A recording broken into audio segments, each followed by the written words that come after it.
continuación, invitamos a Luis Faúndez, ingeniero agrónomo de la Universidad de Chile y académico de la misma casa de estudios, gerente técnico de Biota, quien presentará la charla Caracterización de flora y vegetación de la Reserva Nacional La Chimba. Bienvenido, Luis. Muchas gracias, Mauricio. Vayan mis saludos para todas y todos, las autoridades, los demás participantes en el seminario directamente y, por cierto, para quienes nos están viendo, que es a ellos a quien va dirigida toda esta sesión un poco agotante, pero esperaremos ver si es que los podemos entretener ya cuando ha transcurrido bastante tiempo. Les paso a compartir la pantalla.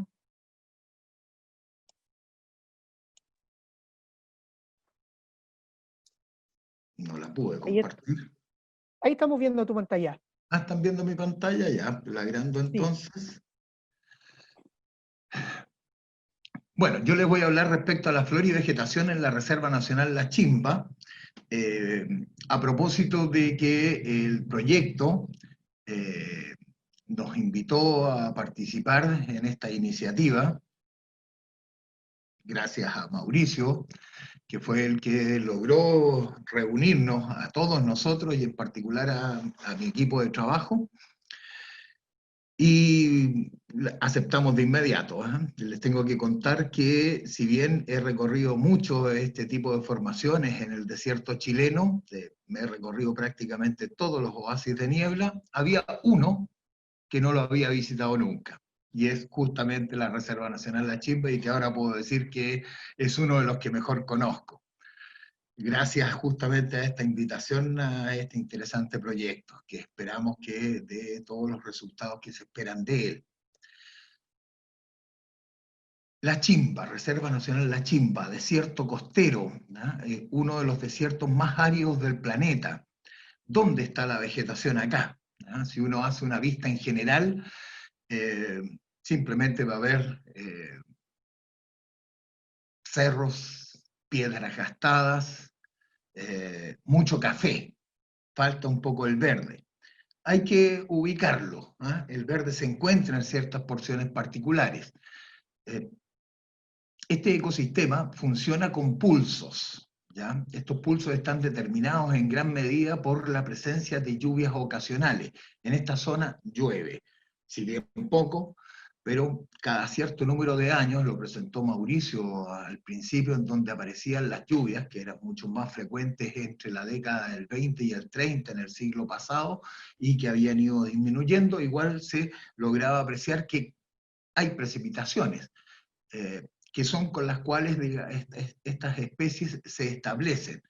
Posteriormente, gracias a las nieblas, de las cuales recién nos hablaban respecto a cuáles son los montos que podemos nosotros obtener de ellos a partir de los atrapanieblas, en particular ahí estábamos viendo neblinómetros, bueno, las plantas y todo el ambiente físico que aquí existe, las rocas, logran atrapar niebla en cierta medida, atrapar el agua de la niebla, y esa agua es la que en definitiva va a permitir que estas plantas, una vez que se han establecido producto de las precipitaciones, puedan mantenerse en el tiempo por todo el periodo en que no van a caer precipitaciones en este ambiente.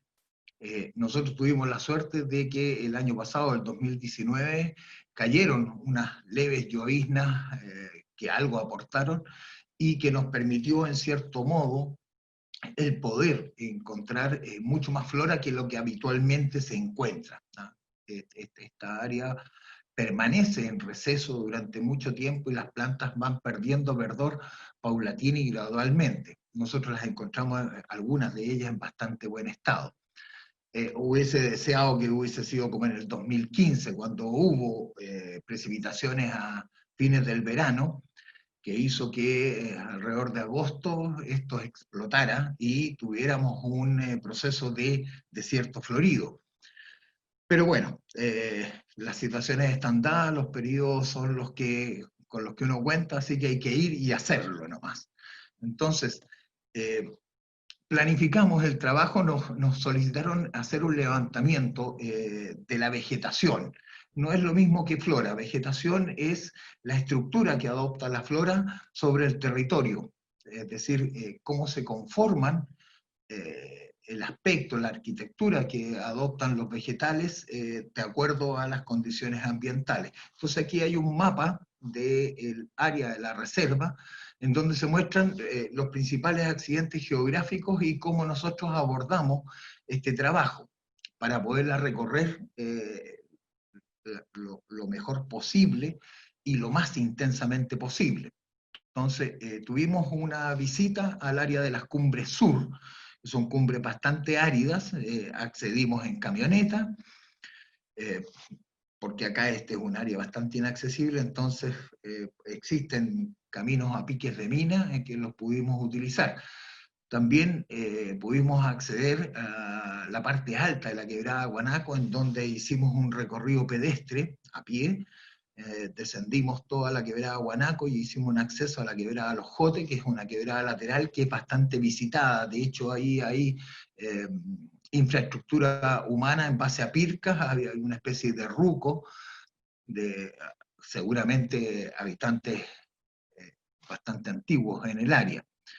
El otro acceso fue por el lado norte, a la quebrada Los Cactus, con la cual recorrimos parte de las cumbres del sistema de laderas altas de la parte norte, centro-norte de la reserva, bajando luego por otra quebrada tributaria a la quebrada La Chimba. Y por último entramos por la quebrada La Chimba, siempre entrando por arriba, ¿eh? Siempre es mucho más cómodo bajar que subir, ¿eh? Y eso permite tener más energía para poder recorrer más y poder hacer más inventarios de flora y descripciones de vegetación. Son los dos temas que nosotros efectuamos, ¿ya? Es decir, en ciertas áreas nos ubicábamos pudiendo observar laderas, ojalá contrastadas, para poder describir el tipo de estructura o arquitectura de la flora y las especies que componen a esa vegetación. Afortunadamente, hoy en día se cuenta con muchos recursos tecnológicos que permiten el obtener sensores remotos, es decir, vistas generales que permiten efectuar estas segregaciones espaciales de la vegetación de acuerdo a ciertos parámetros que se emplean, que son principalmente color y textura, sobre todo en estos sensores remotos que son en color verdadero. Uno también puede utilizar, por ejemplo, imágenes satelitales, en donde lo que se usa es esencialmente la radiometría, es decir, el reflejo de la luz que tienen los distintos cuerpos de la superficie terrestre. Y, lógicamente, la vegetación tiene sus espectros lumínicos que permiten reconocerla. No obstante, los sensores del tipo satelital no son de gran detalle, entonces recurrimos a fuentes gratuitas, que son por una parte Google Earth, en donde además se cuenta con registros históricos. Entonces, particularmente les estoy mostrando la imagen del 30 de agosto del 2015, posterior justamente a un proceso de fenómenos aluvionales que ocurrieron al final del verano, en donde se puede apreciar el desarrollo de las cubiertas herbáceas de plantas efímeras, ¿ah? Que son las que se desarrollan rápidamente en forma posterior a las precipitaciones y posteriormente se secan, ¿ah? Y producto de la radiación, los vientos, son deteriorados rápidamente y desaparecen. Entonces acá podíamos nosotros fácilmente poder representar dónde existían áreas con mayor densidad de esta vegetación efímera, ya que se aprecia claramente que está en el cordón frontal. ¿Ah? Acá estamos simulando como si en la entrada de la Reserva Nacional La Chimba nos eleváramos unos 1000 metros aproximadamente y comenzamos a mirar hacia el interior. La parte de más atrás, la parte de más arriba acá en la pantalla, corresponde prácticamente al desierto absoluto. Hay un área de la reserva que es completamente desértica, mientras que hay otras áreas que es donde se aprecia el desarrollo de vegetación. Finalmente, esto fue lo que logramos nosotros, en base a los recorridos, en base a los sensores remotos. Tengo que hacer notar que contamos con un sobrevuelo efectuado con dron y con cámara de alta resolución que entregaba imágenes de alto detalle, con el cual podíamos incluso contar las cactáceas del grupo Eulignia, a la que nos hacía referencia el estudio de metales pesados. Las podíamos ver. Ahora, las veíamos, pero no sabían si estaban vivas o estaban muertas. Uno ve el manchón que representa al ejemplar, pero no se sabe claramente si está vivo o está muerto. Para eso hay que ir a terreno. Entonces, con los recorridos de terreno, con los sensores remotos, pudimos finalmente llegar a este plano o carta de vegetación. Acá se representa la zona de muy baja cubierta vegetal, donde prácticamente uno puede señalar que si bien existen plantas, no existe vegetación, el cubrimiento es inferior al 1%. Luego viene una banda que está con este anaranjado con puntos grises, que corresponde a la zona en donde la vegetación se desarrolla, pero principalmente en los lechos de los fluvios o escorrentías, por donde drena el agua cuando hay precipitaciones. Y luego viene la mayor parte del área de la reserva, que está constituida esencialmente por cuadros de matorrales con suculentas. Estas suculentas son esencialmente dos especies, Eulignia iquiquensis y Copiapoa boliviana, una columnar y otra globular baja. Entonces, en esta zona es donde se dan los matorrales con suculentas.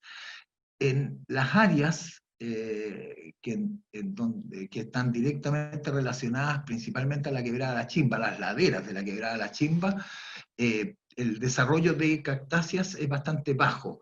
Entonces, en esa zona existen solamente suculentas, de allí que el color con el que se representa es un color limpio, no tiene los achurados en rayas o en puntillismo.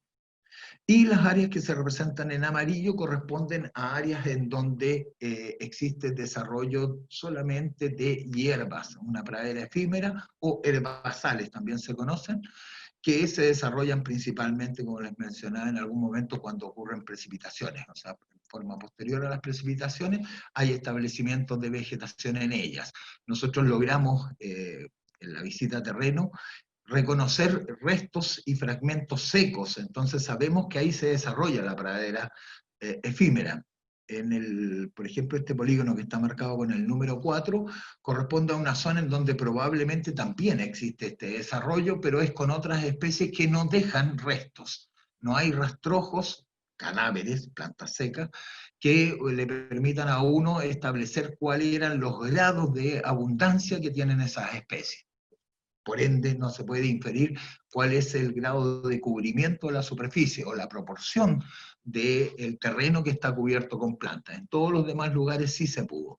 Ahora, hay un área aquí en particular, que es la unidad 21, que está en tono lila, soy muy amigo del lila, en donde existe una formación de suculentas. Es una de las áreas en donde la cantidad de Eulignia iquiquensis era notoriamente mayor que en el resto del área y que estaban vivas, y que es justamente uno de los puntos que está asociado a los neblinómetros, a estos instrumentos para medir la cantidad de agua que es posible, digamos, obtener en la niebla. Entonces era justamente un punto en donde estaba muy bien escogido para los neblinómetros porque había vegetación abundante. Entonces, como resumen para lo que es la vegetación en términos globales, tenemos que, y aquí lo destaco, que 2/5 de la reserva, del área de la reserva, corresponden a zonas sin vegetación, que es la porción más oriental de la superficie de la reserva, en donde está el desierto interior o desierto absoluto. Como les decía, hay plantas, pero no hay vegetación, no llegan a constituir una cubierta que permita definir qué es vegetación. Y luego viene el matorral con suculenta, que es la porción intermedia, justo la zona en donde por elevación, donde existe un mayor aporte de las nieblas, ¿ah? En donde las nieblas pueden precipitar o condensar con mayor eficiencia, que corresponden a los otros 2/5 de la superficie de la reserva aproximadamente. Y nos queda un quinto.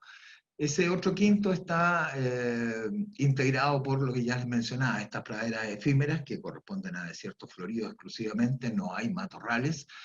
El matorral puro, en donde no hay suculentas, que está en torno principalmente a las quebradas, a las laderas que cierran la quebrada Las Chimbas, y al matorral trasero, el que está en el límite con la zona desértica, que es en donde la vegetación en las laderas no existe, sino que solamente en las quebradas y en los fluvios se denomina de esa manera.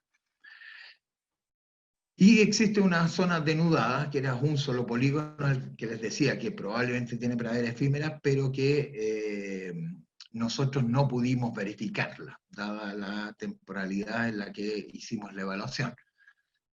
Eso por una parte. Ahora la parte más entretenida es justamente la flora, ¿ya?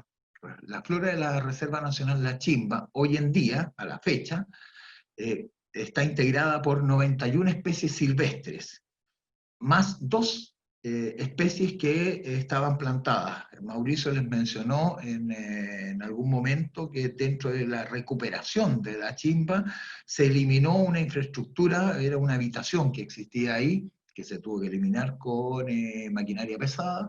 Bueno, asociada a esa habitación humana existían varios árboles plantados, ¿ah? Que eran 2 especies que también son silvestres en otras áreas de nuestro territorio, que son el Prosopis alba y la Cesalpinia o Tara espinosa, la tara, que son 2 especies culturales que siempre andan asociadas a habitamientos humanos. Pero acá en el caso de la chimba se eliminaron de la flora porque no son silvestres, esas claramente habían sido introducidas.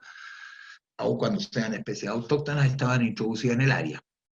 Entonces, de las 91 especies silvestres en el área, hay 88 especies que son originarias de Chile, ¿ya? Es decir, que son autóctonas o nativas, y existen 3 especies silvestres que han sido introducidas, ¿ya? Son especies que pueden llegar a constituirse en especies invasoras, particularmente porque tienen el funcionamiento, son especies herbáceas, entonces tienen el funcionamiento explosivo que tienen las especies efímeras típicas del desierto florido, en donde ellas son hábiles para poder ganar espacios.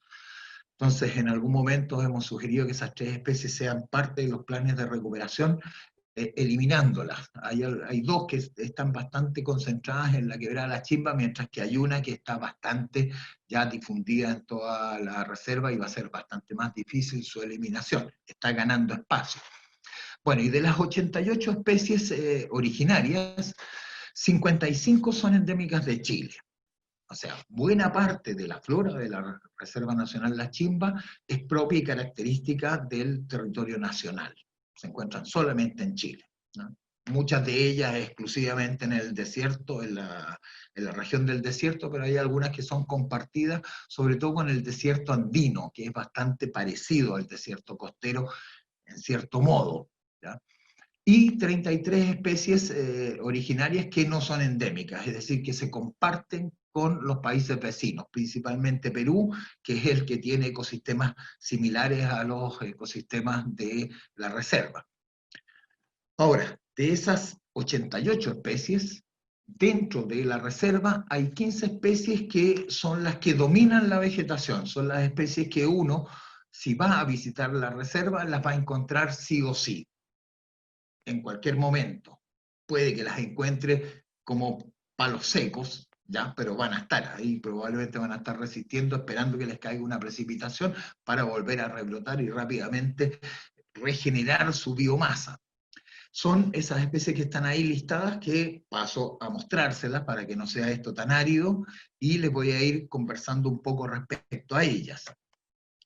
En primer lugar tenemos a la Tetragonia angustifolia, que es la primera dominante, es decir, aquella que es la más frecuente, es la que está en la mayor cantidad de polígonos que nosotros discriminamos, y es una especie que se caracteriza por presentar unas hojas muy carnosas, ¿ya? Que están cubiertas por una epidermis que presenta unas especies de burbujas acuosas. Es decir, si uno revienta esa hoja, queda con las manos mojadas, derechamente, no solamente húmedas y teñidas de verde, sino que además quedan mojadas. Y créanmelo para que no lo anden haciendo, ¿no? No es necesario, ella dice, mírenme y quédense con la confirmación de que estoy llena de agua, pero no me destrocen. De ahí viene su nombre común, ¿no? Aguanosa. Y el otro que quería mostrarles en esta primera imagen es el Poliaquilus fuscus, que también tiene nombre común, borlón de alforja, debido a la forma que tienen sus cabezuelas florales, ¿ya? Estas cabezuelas son un agregado de flores que semejan una especie de botón de las alforjas que tenían los caballos antiguamente, ¿ya? Este nombre viene de la colonia, ¿ya? Hoy en día yo creo que casi ninguno de nosotros sabe lo que es un borlón, ¿ya? Es un botón grandote con forma levemente cónica. Bueno, estas dos especies no son características de la reserva, son características del desierto costero, o sea, tienen una distribución mucho más amplia, y de allí que tengan o cuenten con un nombre común. Si bien no es propio de la especie, es propia del grupo, es decir, todas las tetragonias arbustivas se llaman aguanosa, o les dicen aguanosa, se llaman tetragonias, pero les dicen aguanosa, y lo mismo, todas las especies del género Poliaquirus reciben este nombre común de borlón de alforja, ¿ya? Principalmente, ¿por qué? Porque les muestro el segundo grupo de especies relevantes, que son las cactáceas, ¿ya? Esencialmente dos especies. En la reserva hay 5 especies, y de esas 5 especies, 2 son dominantes. Las otras 3 especies son bastante particulares. 2 de ellas las vimos en una sola oportunidad en todos los recorridos que hicimos. Entonces son bastante escasas, ¿ya? Y de hecho vamos a ver después que tienen riesgos en su estado de conservación. Bueno, Eulisni quiquensis ya se mencionó, es una especie de interés incluso para justamente el seguimiento y la observación respecto a su comportamiento con respecto a metales pesados, ¿ya? Por los datos que nos presentaba el profesor Rojas, aparentemente es un bioacumulador que se suicida, ¿no? Porque en el fondo terminan así. O sea, buena parte de los individuos de Eulisnia, estos están en las partes altas, ¿eh? No es que estén cerca de la zona de mayor aridez, no, están inmersas en la niebla, y este era un tremendo individuo que debe haber tenido por lo menos sus 4 metros de altura y que estaba completamente muerto y al parecer, hace mucho tiempo.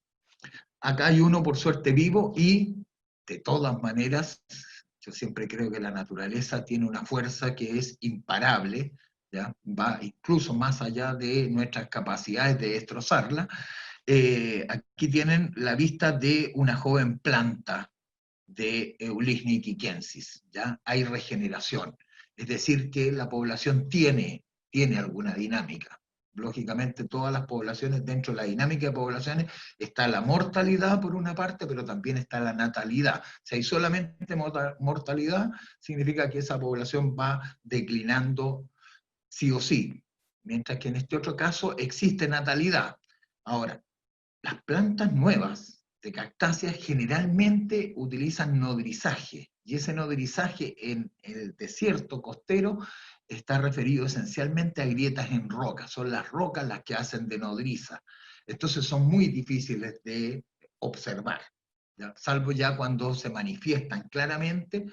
Entonces esta joven plantita, en realidad plántula es un estado más pequeño, esta joven plantita probablemente se formó a partir de las lluvias del 2015, o sea, tendría prácticamente 4 años al momento en que nosotros la revisamos, que sería bastante rápido para lo que es mi experiencia en plantas de cactácea, en crecimiento de plantas de cactácea.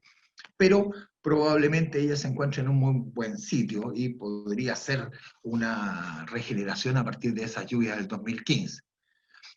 Por su parte, Copiapó boliviana, yo les mencionaba que existían 2 especies de cactáceas dominantes, una columnar, que es Eulisnia quiquensis, y otra globular. que es una especie baja, ¿ya? No, las más grandes que he tenido la oportunidad de ver se encuentran en Morro Moreno, ¿ya? En el Parque Nacional, que tienen aproximadamente 50 centímetros de altura y unas 200 cabezas, unas 200 ramas de este conglomerado. Es un conglomerado, existen muchos individuos solitarios, pero la tendencia es que en la medida que van madurando, van brotando y van formando estas especies de hemisferios, terminan formando una especie de colchón o cojín hemisférico, con muchas ramas o cabezas. Ahí se muestran ambas con sus floraciones respectivas, que tuvimos la suerte de observar durante la campaña de terreno. Bueno, Eulisne y Copiapoa son de más amplia distribución, ¿ya? Pero en el caso del género Nolana, que es otro de los géneros con especies dominantes, el número que antecede al nombre corresponde a la posición dentro de la frecuencia, dentro de este listado que partía con Tetragonia angustifolia y termina con A triple clivícola. Tetragonia angustifolia la 1, que es la más frecuente, con A triple clivícola, que es la 10, que es la menos frecuente dentro de las especies dominantes que conforman cuadros de vegetación, se encuentran las nolanas. Nolana peruviana es una especie de amplia distribución en todo el desierto costero, principalmente en las zonas litorales. Es bastante importante, sobre todo, por ejemplo, en la zona entre Mejillones y Tocopilla, que ahí es una de las especies que más relevantes de la vegetación, de la escasa vegetación que hay en esa área.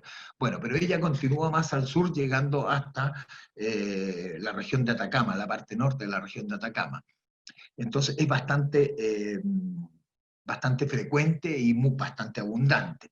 No obstante, Nolana inconspicua es endémica de la provincia de Antofagasta, es decir, ella se ha registrado desde el sector de Caleta del Cobre hasta se podría decir hasta la altura del aeropuerto Morro Moreno. ¿Ah? En todos estos sistemas de serranías es donde ella se desarrolla, principalmente en los lechos.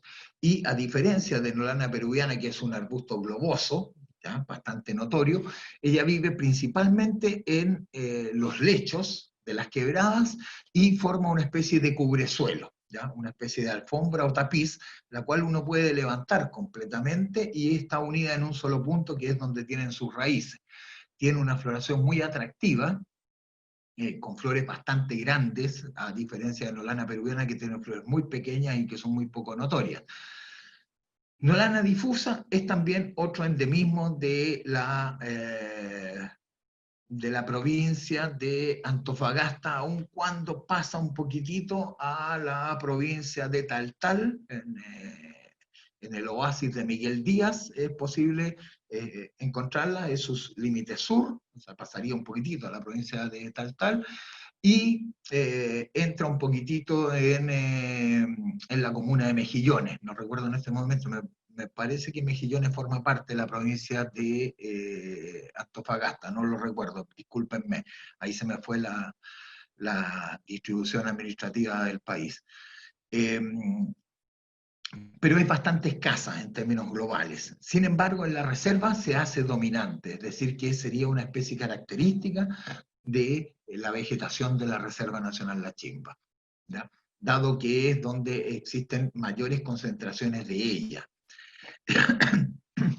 Perdón, la última especie, Nolana sedifolia, la última de las nolanas dominantes, Nolana sedifolia es quizás la especie de nolana que tiene mayor distribución en el país, o sea, inicia su distribución en los oasis de niebla de Tarapacá, de la región de Tarapacá, y llega hasta la región de Valparaíso, ¿ya? O sea, siempre por el sector litoral, pero es de amplia distribución y dentro de la reserva es la novena, o sea, no está dentro de las más relevantes, pero sí es bastante interesante. Todas estas especies tienen una particularidad, ¿ya? Almacenan agua en sus hojas, ¿ya? O sea, su estrategia para poder resistir La aridez es mediante la acumulación de agua en las hojas, la que van perdiendo lenta y gradualmente, y de esa manera van manteniendo al individuo, pero van perdiendo porciones de su follaje.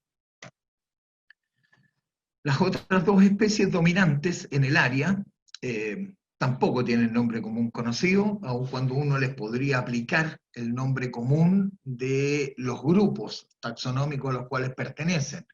¿Ya? Particularmente los solanum, de fruto pequeño, se conocen con el genérico de tomatillos, ¿ya? Pero esta especie, Solanum brachyantherum, los tomatitos son de color negro, entonces no se parecen en nada a un tomate, porque los tomates son generalmente de color rojo anaranjado, entonces no guardan mucha relación con el tomatillo. Y muchos de los atriplex se les conoce con el nombre de cachiyuyo, es decir, plantas que viven en la sal. Pero estas particularmente, si bien nos mostraron que los pH son bastante básicos en el área de la reserva, no son como para decir salinos, ¿no? En ningún caso. Entonces, para efectos de Atriplex clivícola tampoco tiene un nombre común conocido porque no se ha registrado, no está registrado un nombre para ello, y personalmente tampoco, nunca he escuchado algún nombre que se les asigne. Entonces, no nos queda otra alternativa que emplear el nombre científico, que a mí me encanta, en todo caso. Bueno, y algunos detalles de la flora de estas 88 especies que les mencionaba, que es el cortejo florístico que tiene la reserva. Nolana lachimbensis, ¿ya? En base al nombre, en general, uno establece cuál es el grado de exclusividad que pueda tener.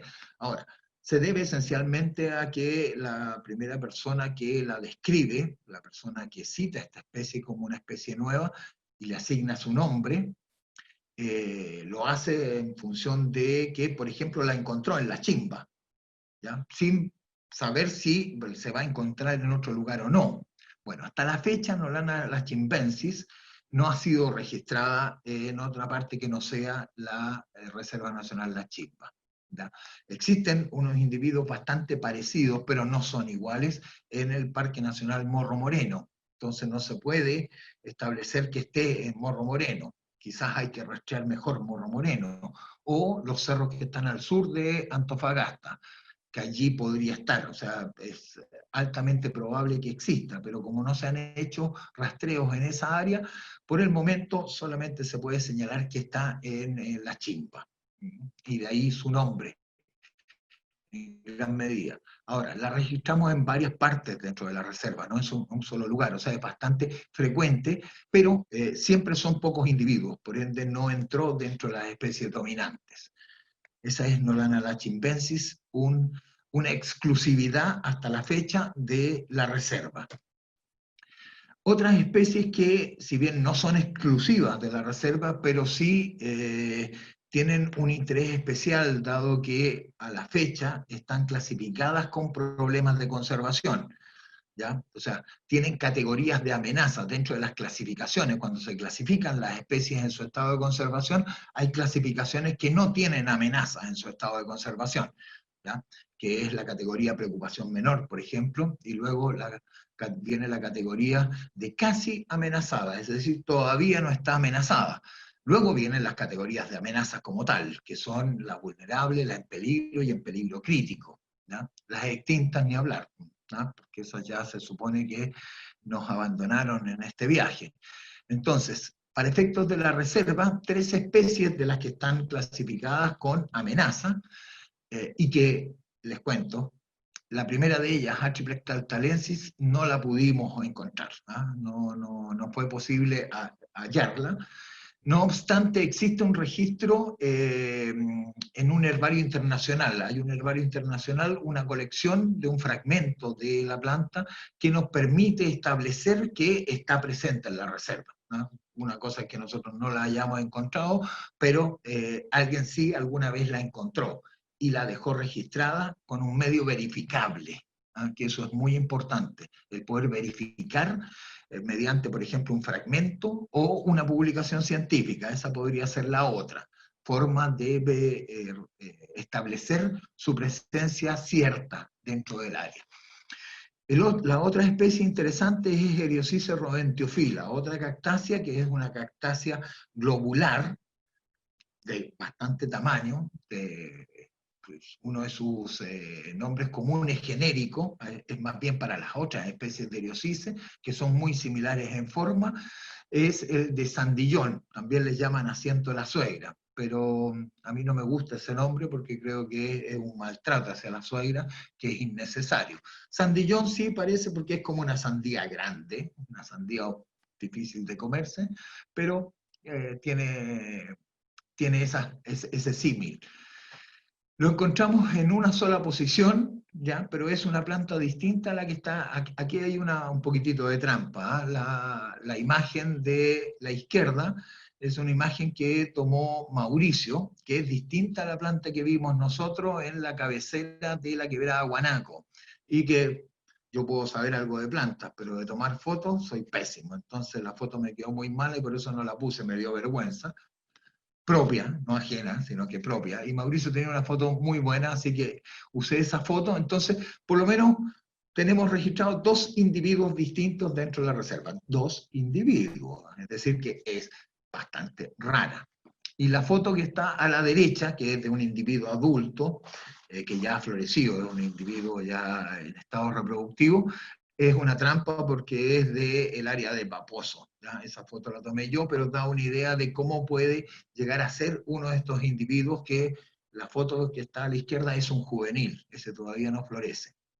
Bueno, y la otra especie también, que en el caso de Eriopsis rodentiophila es vulnerable, ¿ah? O sea, tiene un grado de amenaza un poco menor que en peligro, porque se evalúa toda su distribución, es decir, esta especie es mucho más abundante en Paposo, Taltal, incluso en el Parque Nacional Pan de Azúcar, ahí hay hartos individuos.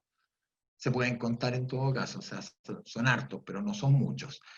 Y una especie que es bastante críptica, es decir, una especie que es muy poco notoria, dado que vive en grietas y adopta casi las tonalidades del terreno, ¿ya? Que es el Pyrrhocactus o Eriopsis recóndita o Pyrrhocactus recónditus, ¿ya?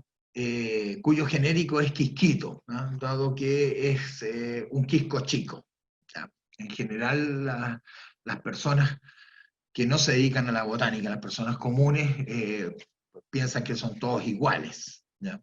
Son los botánicos los que le van encontrando diferencias y van estableciendo nuevos individuos a partir de, o sea, nuevas especies a partir de algunas variaciones morfológicas. Bueno, y para terminar y no ser tan árido, les dejo una muestra de la riqueza floral, ¿ya? Son varias, son muchas más especies, pero traté de armarles un collage con algunas de las fotos bonitas de la reserva. No los aburro con los nombres porque ya me pasé bastante, me habían dado 5 minutos extra y ya estoy a punto de cumplirlos. Así que muchas gracias. Muchas gracias a usted, profesor. La verdad que fue una charla con mucha información, muy entretenida. Esperamos que Espero. nuestros espectadores puedan haber quedado, hayan sido capaces de absorber toda la información que compartió usted.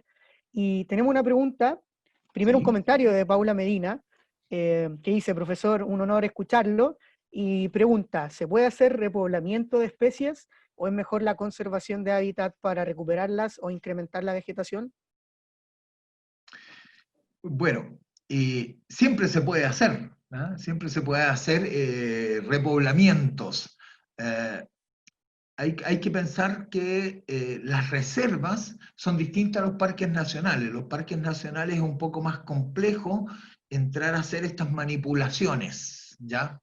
Manejo se le llama tradicionalmente, yo prefiero llamarle manipulaciones, es decir, a querer cambiar un poco el curso de la historia. Ahora, si uno encuentra áreas en donde producto del mal uso que se ha hecho, histórico, de la reserva, uno puede repoblar esos lugares, una restauración, y eso bienvenido sea, particularmente en una reserva. En una reserva eso se permite, está dentro eh, de o sea, no tiene restricciones, ¿no? Las áreas silvestres tienen restricciones Pero en este caso, en las reservas sí se puede hacer repoblamiento y sería bastante interesante. Ahora, sobre todo pensando en desarrollar algunas de estas especies, incluso para hacer recreaciones paisajísticas dentro del ámbito urbano, ¿eh? Considerando que son especies altamente resistentes a la aridez y que con un poco de agua se mantienen tan lozanas y florecen agradecidas, serían muy interesantes como especies ornamentales. Más que otras especies que son tropicales y que por ende el requerimiento hídrico es tremendo. Me estoy refiriendo a las palmeras que nos gustan tanto en las ciudades del norte y los céspedes verdes, ¿no? Por cierto. Eso, no sé si le respondí a nuestra asistente. Perfecto, profesor Luis Faúndez, le traspaso los comentarios muy positivos de su presentación. Todos están mencionando que fue muy ameno escucharlo, que quedaron con gusto a poco, a lo mejor por el tiempo de no haber profundizado un poquito más. Así que esperamos en una próxima oportunidad poder escucharlo de nuevo. Muchas gracias por su presentación. Gracias a ustedes.